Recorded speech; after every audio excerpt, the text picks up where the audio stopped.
Bu aşkın ucunda ölüm olsa da seni bu kalbime can diye yazdım. Senden başkasını sevemem artık. Seni bu kalbime can diye yazdım.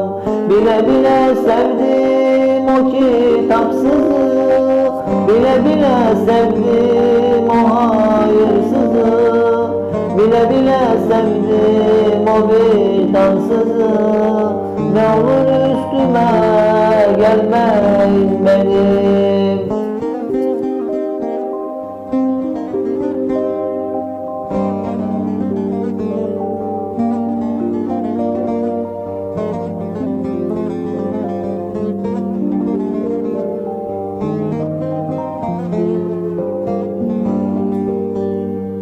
Senden başkasını sevmeyeceğim, kimselere gönül vermeyeceğim. Bu dünyaya bir değil bin defa gelsem, yine de zalim seni hep seveceğim.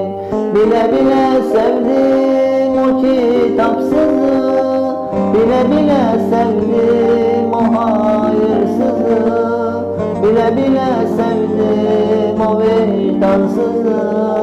Ne olur üstüme gelmeyin benim.